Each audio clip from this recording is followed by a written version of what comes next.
Hey,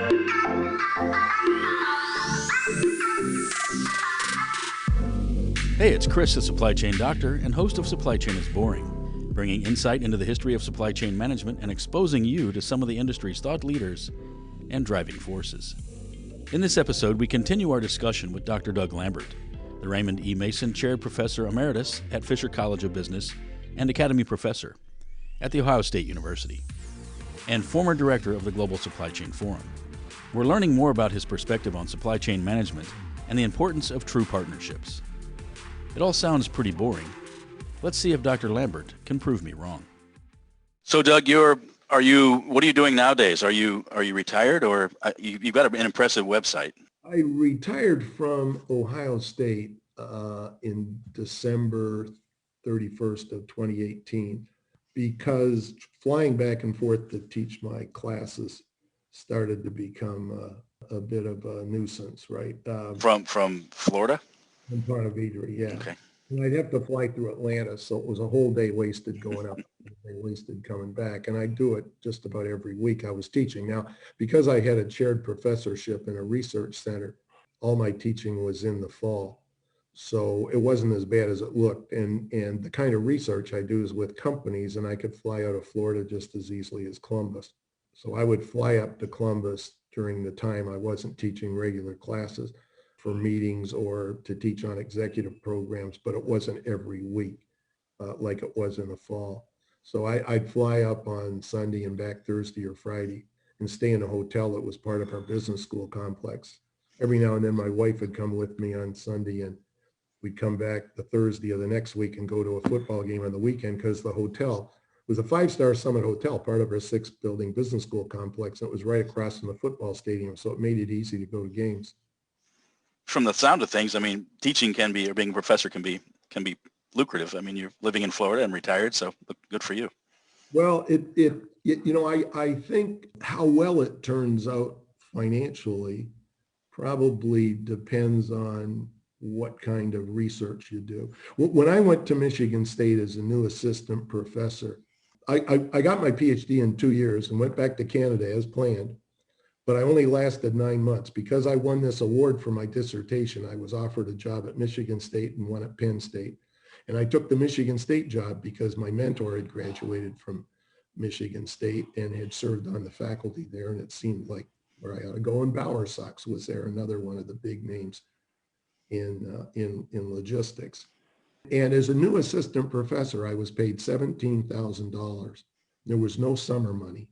Now, $17,000 in 76 is about $75,000, $76,000 in today's money. But we're paying new assistant professors at Ohio State $150, $170, giving them 2 nights summer money, right? And we don't require even that they do useful work, just that the work gets published in a select group of A journals. It's not just Ohio State. The whole education system's gone screwy, right, with bad metrics. So you wonder why the cost of education's gone up 1,400% in the last 40 years, as Scott Galloway says. It's an army of overpaid administrators, overpaid faculty members who mostly work on research of no use to anybody. There's a good article you could read. It's called The Moral Dilemma of Business School Research. I can send it to you.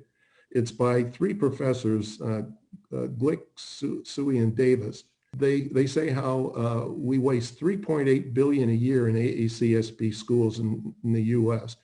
producing research that's of no use to anybody except the guy who wrote the article or gal, because they get a pay increase or a promotion for writing this stuff and putting it into a journal that would be mostly impossible for a business person to read, or so onerous they wouldn't waste their time doing it, and probably would have been, even if they could read it, they'd find nothing useful in it, right? So Galloway says that we put these prices up 1,400% over 40 years for a product that's basically the same. Now, it's delivered the same. 30 people in front of a professor, or 40 or 100 in the classroom, or whatever the number is.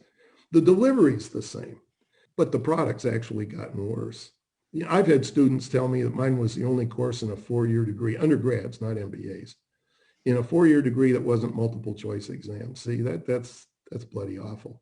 And so the problem is grade inflation dumbed down content, multiple choice exams, has masked the fact that many of these kids, that they can't reason through a problem, they can't articulate their thinking, they can't write well.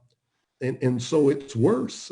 We're charging more for a product that gets worse every year. And there needs to be major disruption in education. Do you know Peter Thiel?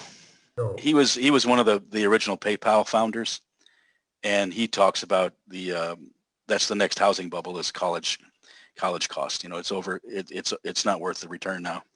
But well, that's exactly what Galloway. If you haven't seen his videos, I'll send them to you because he's basically saying what I've been saying, except he's done a better job of making people aware of it. He was on an Anderson Cooper show saying that, education stuck their chin out and the fist of COVID's going to hit it. And what parents are starting to realize is that what they're paying this outrageous amount of money for when they watch their college age students taking these Zoom classes, right? And they're saying, we're paying all this money for this? Now there are a lot of good students. I mean, the good ones are as good as they ever were. And if they've got anything to do with military, I found they were good, whether they were campus ROTC or if they were Ohio National Guard or some kid who'd gone from high school directly into the Marine Corps and after a few terms in Afghanistan or Iraq was back in class. I mean, these are all good students. Actually, the football players, I didn't get many of them in the business school, but they were all good because if you don't want to be pushed, you don't get to play for the Buckeyes, right? If you don't like being pushed. And the band members, the band members, they have to qualify every week to play in the band. So those kids are used to being pushed, but a lot of them aren't. No one's ever expected anything of them, starting with mom and dad. And when you push them, they don't understand why you're pushing them. I mean, the program I went through in Canada as an undergrad, we had 3 Harvard type cases a day, 5 days a week, right? And I always thought it would be worse than dying going into class and the prof saying, start the class, Lambert, and I couldn't do it, right? So I was always prepared. And the way it worked there is when you were asked to start the class, the rest of them got points by ripping you to shreds. And so you learn to think on your feet. And it was that experience for me that enabled me to do an MBA with a half teaching load at Ivy, complete a PhD in 2 years at Ohio State, and make full professor 7 years out of my PhD program at Michigan State University. It wasn't that I was smarter than the other people. And we're cheating these kids today because we don't push them hard enough. So anyway, back to Michigan. There was no summer money, right? And so I remember in a faculty meeting once they asked me if I wanted to teach summer school, and I said, I don't think assistant professors think they need the money that badly. And they looked at me kind of funny, but I had help. There was a faculty member there, Harold Sollenberger, helped me land a research project my first year at Michigan State. The research project was $17,500, where they're only paying me 17, right? 9 of it was for me. And we ran it outside the school. In those days, they weren't concerned about running it through the school and the school getting a percentage, right? They were a little more entrepreneurial. There was $4,500 for a PhD student when they were only paying new faculty members 17, and the rest was for travel. So I started my career doing work with companies. And then we had a big freight consolidation project I had with Jay Sterling, a PhD student with Herman Miller. And then we went on and did a big customer service study for Herman Miller, and had projects over the years funded by 3M and Johnson & Johnson and AT&T Bell Labs and Johnson & Johnson. And so I got used to doing work with companies. When I came to University of North Florida, as an eminent scholar in 92, I was encouraged by Gary Ridenauer, and 3M had spent maybe $1 million on projects with me at Michigan State and University of South Florida. And a guy named Al Rose at Johnson & Johnson, who'd funded projects with me, to start this research center. And we did in the spring of 92. There were 6 companies that I'd done work with all of them. They were all non-competitors, and we met for 2 days at the Marriott Sawgrass and decided what this center would be like. And we said the companies would all be non-competitors. so that there could be free and open sharing of ideas. And they'd pay $20,000 a year, and that for their money, they would get to determine what research we worked on. And the idea was we'd work on one major project a year. So in the early days, we had companies like McDonald's and Coke and 3M and Whirlpool and Goodyear Tire and Rubber, Hewlett Packard. I mean, they were all Johnson & Johnson, AT&T Network Systems. They were all, pretty good companies. And for that first project, it was unanimous that they said, we got to figure out how to collaborate. If our companies can't figure out how to do this, we're not going to make it long term. We get involved in these relationships. We call them partnerships. There's all kinds of excitement at the beginning, but they said, most of them are bad marriages that end in divorce. There was one guy actually said that. And they all agreed. And so the first project we worked on was partnership, and they gave us 18 relationships they were involved in to study. And the idea was these are good partnerships, right? 18 good partnerships that we're picking for you to study. So study them and figure out what makes them great. So we can have more of these and less of the failures, because the failures are far more likely than the successes. And so we spent a couple of years on this because it took a while. Oh, and the other thing we did was we did in-depth interviews, personal interviews, on both sides of each relationship. So with 3M and Target, we did over 35 interviews. And up till that point in time, this will give you an idea of academic research. All the research on partnership had been a survey going to one individual on one side of the relationship, right? I don't know if you remember, there used to be an old TV show called The Newlyweds Game, where they get these young couples in, they put the wives in a room where they couldn't hear, and they'd ask the husbands questions, and then they bring the wives back out and ask them the same questions, like the people didn't even know each other, right? And they'd reverse it and do it with the guys in the soundproof room. And so we found out that people in the same company have different views about the relationship with the other company, never mind the other company, right? And so we ended up with a couple of thousand pages of transcripts of these interviews. And then we wrote a case around each relationship so that we would have 18 cases all written the same way so we could compare them, like there were the same sections in each case, right? Because the case studies that happened to be out there in the literature were all done differently, so you couldn't compare them. And the only people who saw the cases were the companies involved. So the only people who saw McDonald's and Coke were McDonald's and Coke. The only people who saw 3M and Target were 3M and Target. And what happened then is I told them what I'd learned from all these cases, and they came to a forum meeting and told us after discussions inside their companies what they'd learned about their case. And I probably would have stopped then, right? Being a professor, because I had an article here. These are why partnerships are successful. These are problems that cause partnerships not to work. That would get me to paper. But God bless them. They said, Doug, you worked hard on this. And so we don't want you to take it personally, right? This is good. But we were hoping we'd have a tool, something we could use to determine if a relationship ought to be a partnership or not be a partnership, and if it was a partnership, what it ought to look like. So we went to develop the tool. Now, at this point in time, we decided that two of the cases represented relationships that the forum members said, who are the best ones? Who are the best in class? And I said, well, these two are the tightest ones, right? McDonald's, Coke, and Whirlpool ERX. And we found that some of them that they'd given us, an example was Johnson & Johnson Hospital Services and UPS. They called it a partnership because a characteristic of partnership is both sides get what they want. And in this relationship, both sides got what they want. UPS got the volume that J&J had promised them, and J&J Hospital Services got the cost reduction and service improvement that they'd been promised. But this wasn't a partnership. It was simply good business. And UPS would have done the same thing, exactly the same thing for anybody who'd given them that volume of business. And a characteristic of partnership is there's customizing going on. If there's no customizing, if you do it for anybody, It's just good business. So now the 2x4 between the eyes for the old professor in 96, not quite so old in 96, was that you can have a win-win relationship and it doesn't need to be a partnership. And that's a good thing because you don't have the human resources to make everyone a partner, right? I mean, any of these companies where they refer to everybody as a partner, they just don't get it.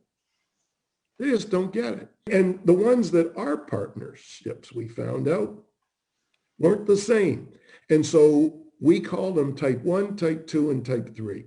Why is that important? Well, because you resource them differently. A type 3 is like a McDonald's Coke, right? And you have CEO to CEO annual business reviews. You share your corporate strategies. You jointly decide what the metrics are going to be for success. A type 1, you might share your production schedule. The level of people involved are different. You've got your metrics, I've got mine. We tell each other how we're doing. There's willingness to help the other guy win, but we've each got our separate metrics where they're joint metrics for the type 3. So part of the reason why these relationships fail is that one or both sides going in have unrealistic expectations. You see, because we're using the same word and seeing different pictures. I say to you, we've been doing business for 10 years. Let's have a partnership. You say, great idea, Doug. Now, you don't tell me what success looks like for you. I don't tell you what success looks like for me. So we plod along. And a couple of years later, we're both ticked off, right? Because neither one of us are getting what we thought we were going to get. And what the hell's the matter with Chris? He said he wanted a partnership, right? So what we did was we came up with a model we called the partnership model. And when we showed it to the forum members, they said, this is exactly what we were looking for. The two companies that we decided were best in class came out type 3s. The ones we said weren't partnerships like J&J and UPS came out no partnership. And then the others came out type 1s and type 2s. And we've used that model now. We've used it in North and South America, Asia Pacific, and Europe. And we've used it to structure over 100 different relationships. I've lost track of how many in a day and a half meeting. So like the day and a half meeting between Coke and Cargill in Atlanta was 25 to 30 executives from each side in a day and a half meeting. And what we do for the first half a day is we pull them into separate rooms and we get them to articulate their business reasons for wanting a closer relationship with the folks in the other room. And we force them to a consensus. Now, this may be the first time that Coke's ever had a common vision for what success with Cargill is and the other way around. Then what we do is we bring them together, have lunch, and then each side presents their drivers to the other side.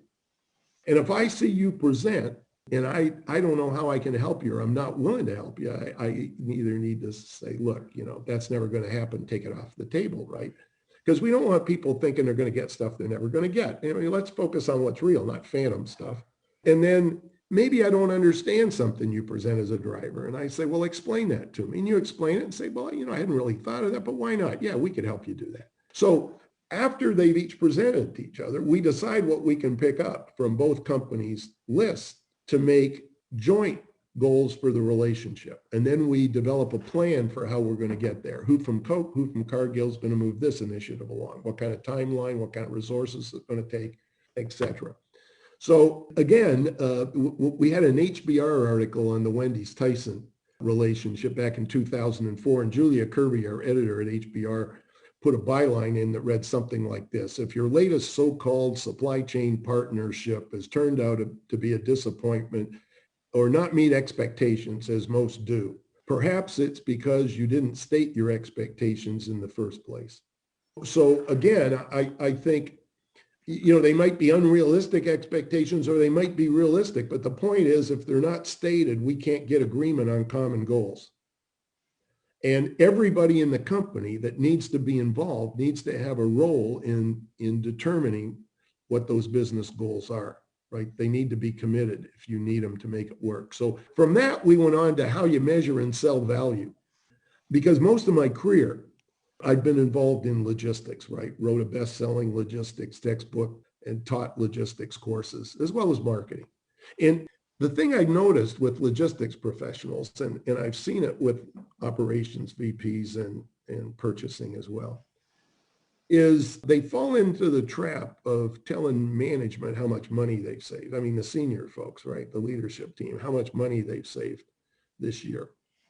And the better you get, the harder it is to come up with gee whiz numbers, right? I mean, when you're bloody awful, you close some warehouses, you reduce the number of carriers, you know the kinds of things you do. You get rid of some inventory, but what you do, and while you're doing all that, is you train them to look for a pot of gold at the end of each year. And the better you get, the harder it is to come up with these gee whiz numbers. And so we looked at service improvement. Can we convert service improvements to a revenue lift and a financial benefit so we don't have to keep looking at how much money did we save, right? And so when we finished that research from about 96 till now, we've worked on this cross-functional, cross-firm view of supply chain management.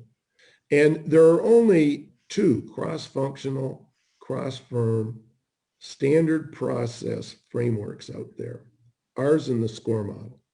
And the SCORE model only involves three business functions, basically, right? I mean, you can say finance because you pay a bill, but mostly purchasing and operations and logistics. And the attractiveness of it is that it's easier to implement than ours. But this pandemic should have made it abundantly clear how foolish it is to think that you can manage a network of companies with only three business functions, all judged on the basis of how much money did you save this year, right? I think it explains how key portions of major supply chains got outsourced to single source suppliers located in a communist dictatorship. I mean, what the hell could possibly go wrong? Well, we found out, didn't we, right? We couldn't get the medical supplies. We couldn't get ventilators, right? And then we had to turn auto factories into making ventilators. And so you say, well, how's yours different? Well, we think the chief supply chain officer in any company ought to be the CEO. In fact, I got a letter from George Chekowitz back in the 90s when they changed their definition of logistics after they read our first article, Supply Chain Management, Not a New Name for Logistics, saying that anybody who thinks that supply chain management's the new euphemism for logistics is woefully uninformed and misinformed. But you watch TV during this pandemic and they talk about supply chains, what would you see? You'd see a truck, and they talk about how important the truckers were. You'd see a warehouse, and you'd see some kid stocking a shelf in a grocery store, right? Well, that's logistics. And managing logistics in the supply chain is not supply chain management. And if you're really managing that supply chain, you're making decisions about who your key suppliers ought to be and where they should be located, who your key customers are. I mean, which customers are going to be key to our success now and in the future? That's not something you leave to purchasing and operations and logistics. I mean, nobody tried to manage one company with no marketing and sales, no finance, no R&D, right? No IT. How the hell do you manage a whole network of companies with fewer business functions than it takes to manage one company? It should be logically impossible, but it's not for a whole lot of people. And I think, like, in our framework, customer relationship management and supplier relationship management form the links in the chain. And it's interesting because when we started this, we had no idea that the partnership model would be a piece of this overall supply chain management puzzle, but it turns out it is. And the customer relationship management process of the seller is the link with the supplier relationship management process of the buyer. And we don't want a salesperson talking to a buyer for key relationships because we can't find two people good enough. We want cross-functional involvement where R&D folks talking to R&D folks, factory folks talk to factory folks, finance people talk to finance people, IT people talk to IT people, logistics people talk to logistics people, etc. And, you know, if you compare that linkage, CRM and SRM, to the linkage in the SCORE model, it's source and deliver, right? Well, you see, it's all transaction based. And clearly you want to get that stuff right, but that's not the entirety of the relationship. In fact, you know, I could ask undergraduate students, and we've already said, on average, they're not as good as they used to be, right? I can ask them, if you want to measure performance of a supplier, what kinds of things would you consider? And they'd rattle off on-time delivery, fill rate, lead time. Of course, because most of them were logistics majors taking this class, right? They didn't know what it was till they started taking it, right? Thought it was another logistics class, probably. Although some people in there were from finance and some from marketing. So I guess the word had gotten out it was more than just another logistics class. But they'd also say things like, well, we'd look at whether the supplier could help us improve the quality of our products so we could sell more of the units at a higher price. Well, more units at a higher price and increase profit, or the same at the same price, sell more units as a way of lifting revenue. And they talk about, well, suppliers might be able to help us innovate with new products. Of course, they might. So Coke and Cargill worked on joint R&D on a new zero-calorie sweetener called Truvia, right? And so they saw much more to the relationship than simply place an order, check to make sure it's delivered on time, they shipped everything, and send them the money, right? So again, if you really delve into this, you understand that supply chain management is really about relationship management. I mean, I don't know if you've heard this. I've got a professor friend. He's been a friend since the 70s in England who keeps wanting to say that it's no longer company against company. It's supply chain against supply chain. Have you heard that kind of talk? Yes, sir. Yeah, I know what people are trying to say, that the world's complicated and nobody's good enough to make it alone. You're only as good as your worst supplier. And you need customers who are going to grow so that you can grow your business and buy more from you, not less from you, right? So again, I understand what folks are trying to say, but it's technically not correct. Because if you look at major supply chains, the big guys have overlap in suppliers and in customers. Coke and Pepsi both buy railcar after railcar of sweetener from Cargill. They both buy packaging from Amcor and they sell their products to Kroger and Publix and Giant Eagle and whatever, right? And so there's not an A team playing a B team. I mean, this would be like watching the Patriots play the Giants. And each quarter, some of the players switch jerseys and play for the other side, right? When the hell does that happen?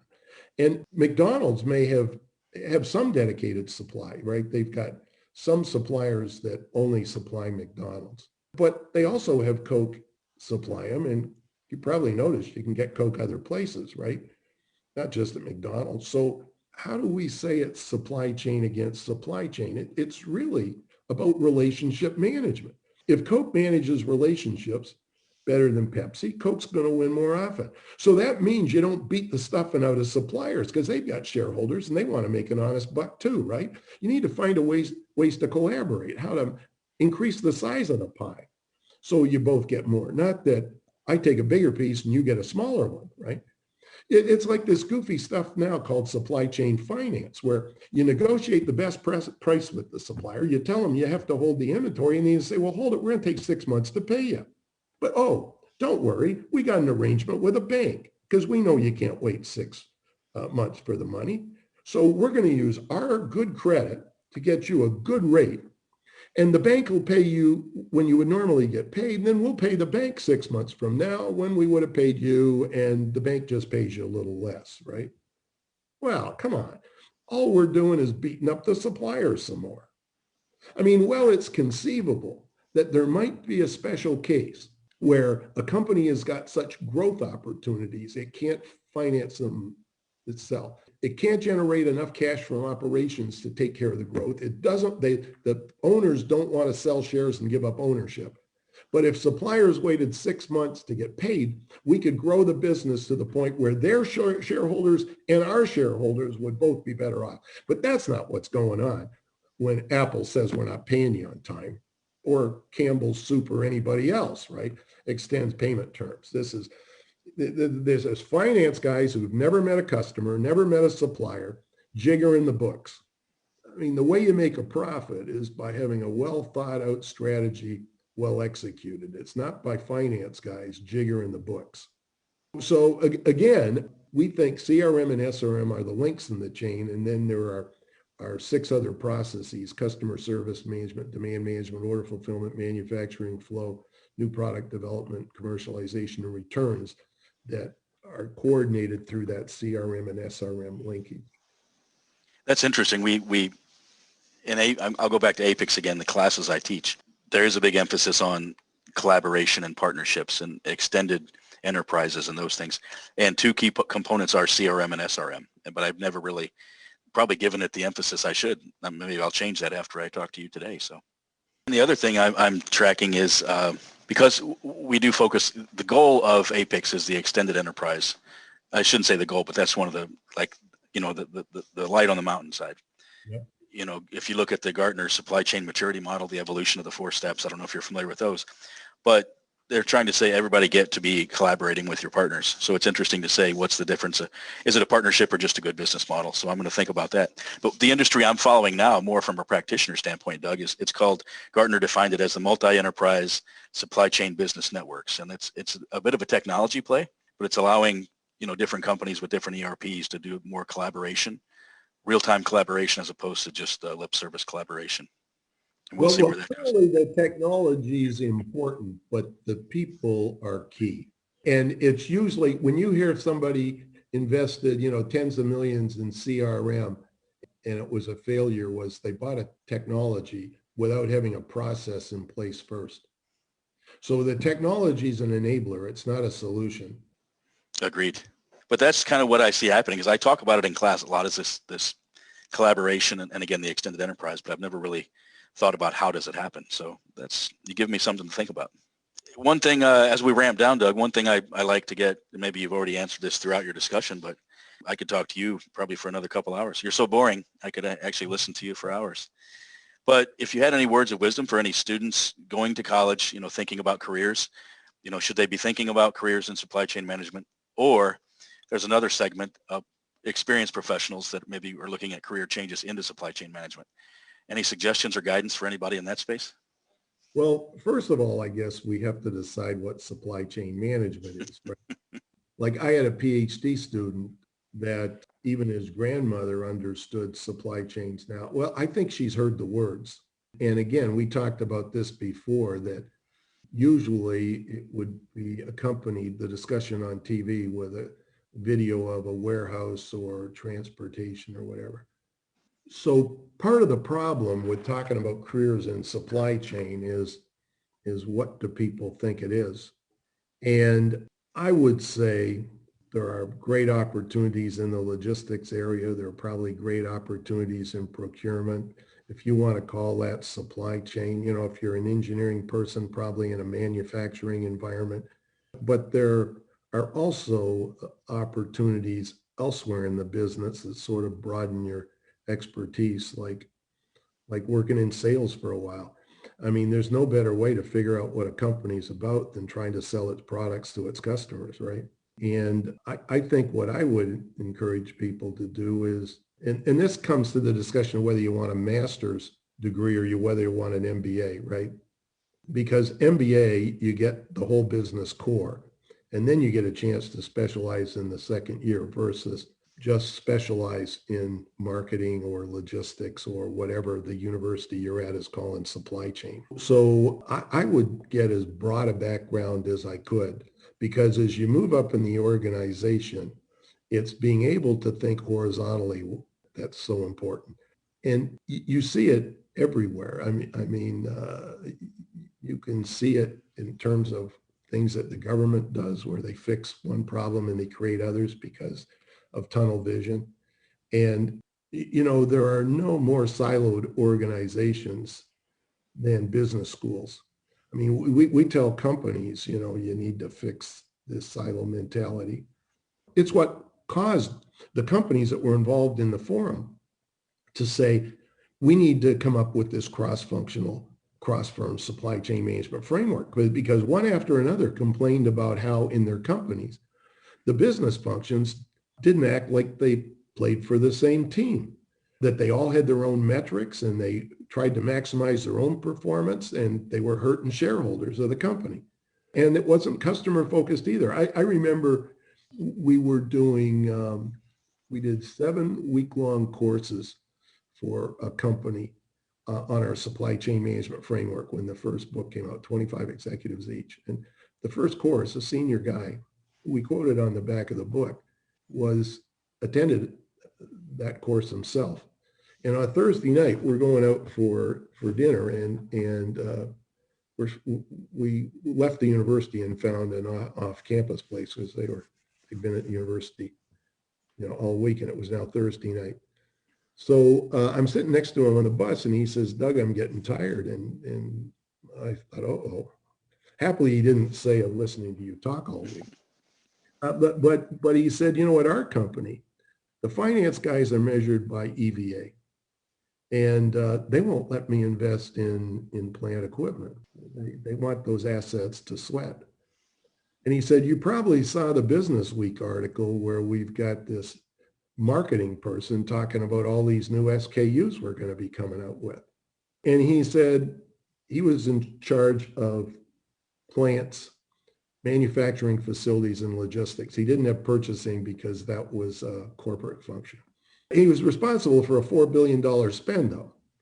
And he said, "I'm expected to keep cost per case going south, and nobody sees the conflict.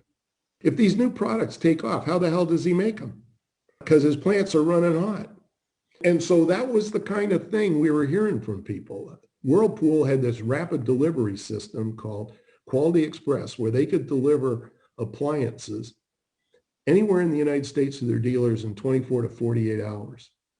And marketing never understood. I mean, Whirlpool execs could go to CLM, Council of Logistics Management meetings, and present, and everybody was saying, "Oh, this is great." In fact, Goodyear tried a similar kind of system based on what they were hearing from Whirlpool, but they never convinced sales and marketing in their own company. And so they didn't quit selling the old way. I mean, how did you become a great salesperson at Whirlpool? Load the dealer up, right? Full truckloads out of factories when nobody should have been buying full truckloads out of factories, not even the volume guys. They should have been getting mixed shipments out of Quality Express locations, right? They had 8 of them in the US. So what happened was we looked at it for Whirlpool Logistics, how inventory turns had improved in these dealerships 6 years after they implemented Quality Express. Well, the dealers all said, "This is the best thing Whirlpool has ever done for us," right? So if somebody comes in today and wants something and we don't have it, we can get it in 24 to 48 hours. But they weren't getting the inventory turn improvements they should have been getting because the salespeople were still loading them up with truckloads, special deals, right? And so that's the kind of stuff that goes on in companies, right? Where you undermine the overall corporate effort because each side's got their metrics, and in this case, each side being marketing and logistics. And then the finance guys, they implement EVA, and they're looking at these Whirlpool Quality Express locations. These were warehouses that Whirlpool leased. It had Whirlpool's warehouse management system in it. They were leasing the vehicles, and the third-party logistics companies, ERX and KP Logistics, and I think Leaseway had Orlando, they were paid a management fee. And the thing that Denny Swanson used to say was so great about this was he could call them on Friday and say, "I want to start doing something different on Monday." And they'd be doing it on Monday and sending them a bill. And he said, if this was a company warehouse, we'd have to go to HR. We'd have to try to get people approved. Then we'd have to do a search, right? He said, we missed the opportunity in the market. So you don't want to, hamstring these third parties that you want to trust them and they trust you, and you ask them to do something, they do it, and they send you a bill, and you can take advantage of market opportunities. Anyway, because these were leases, they looked like assets to the finance guys because you have to capitalize long-term leases, right? And they wanted them off their books so they could improve EVA. And what really made it a win was they put the business up for bid, and Penske got it all. The third parties that had it lost it. But what really made it a win for Penske was they reduced the service now from, it wasn't 24 to 48 anymore, it was 48 to 72, right? And the third parties were partly to blame because they could They were making deliveries there a couple, 3 times a week. Once a year, they could have stopped and said, how much more did you buy from Whirlpool this year versus last year? And how much of that was due to the great service we're providing you with Quality Express? And then try to put a number on it that's more than just cost, right? Back to revenue and profitability. And the same kind of thing in supply chain management, right? We talked about the problem of 3 business functions all judged on the basis of cost reductions. Who should be responsible? Well, the leadership team of the company. Because when you're making decisions about what suppliers are key to your success and what customers are key to your success, the CEO ought to be involved in this and the leadership team, because this is all about what business you're in, right? So we're not against saving money. Save money if you can. But the real focus ought to be on value co-creation to drive revenue and profitability, because nobody ever, long-term, cost cut their way to prosperity. So again, what we need out of executives, which we don't get enough of, is horizontal thinking. And so, well, you need some specialization to get your first job. What's going to be the biggest help to you long-term is being able to connect the dots horizontally to see the big picture, right? And too few people can do that. And you can see it in government, you can see it in companies, you see it everywhere, right? Yeah, that's an excellent point. I talk to people. I say if you're just looking on Indeed or somewhere for a job, I say look for things called supply chain analyst. It's entry level, but that's a good place because it's not too specific. It's kind of like the shortstop of supply chain. You can go out and you can do different things. You can one day you're in logistics, the next day you're in sourcing, procurement, the next day you're in manufacturing. Maybe not days, but that's Right. why I like supply chain analyst. Well, and I've always given students the advice, if you've got more than one option, if you haven't, then I suppose there's not much of a decision to make. There's not an option. Right.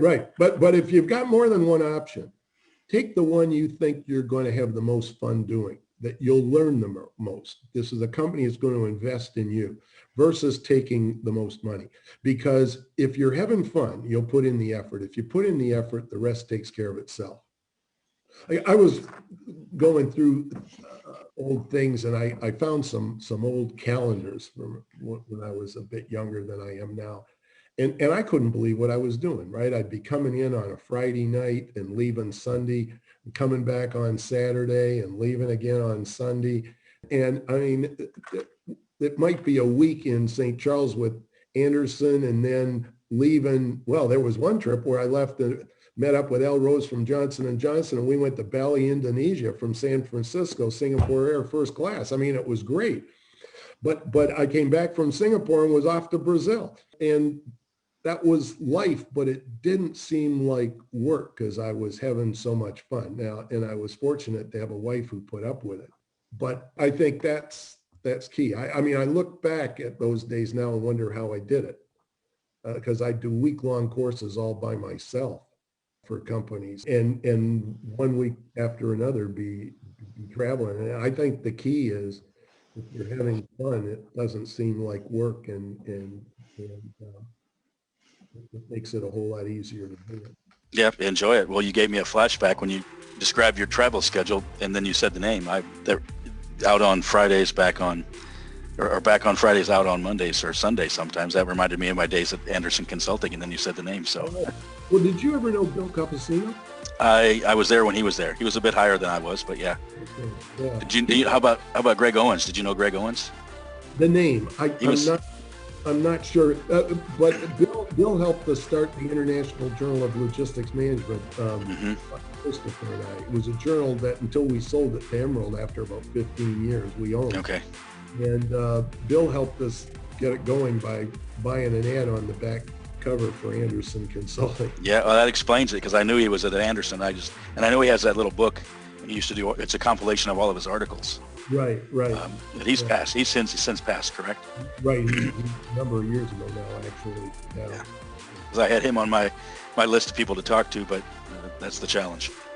Well, I actually, if I read it correctly, I know I wrote a letter for him. I might have even put the package together for him when he got the Distinguished Service Award. Great. Yeah, he was a big guy. Yep. Well, Doug, again, I got more than I bargained for on this one. I got a mini course in business or logistics. I'm not sure what it is, but I learned a lot. I appreciate you taking the time, and maybe we'll have to do this again. Well, I enjoyed it as well. Thanks, Doug. Thank you. Supply Chain is Boring is part of the Supply Chain Now network. We highlight historical events, companies, and people in supply chain management and create a picture of where the industry is headed. Interested in learning more about supply chain technology startups, mergers, acquisitions, and how companies evolve? Take a listen to Tequila Sunrise, crafted by Greg White. Or check out This Week in Business History with Supply Chain Now's own Scott Luton to learn more about everyday things you may take for granted and pick up short stories you can use as general conversation starters. The Logistics with a Purpose series puts a spotlight on neat and interesting organizations who are working toward a greater cause. If you're interested in logistics, freight, and transportation, take a listen to the Logistics and Beyond series with the Adapt and Thrive Mindset Sherpa, Jamin Alvarez. And check out the newest program, Tech Talk, hosted by industry veteran and Atlanta's own Corinne Bursa. Bursa will discuss all things digital supply chain. If interested in sponsoring this show or others on Supply Chain Now, send a note to chris@supplychainnow.com. And remember, supply chain is boring.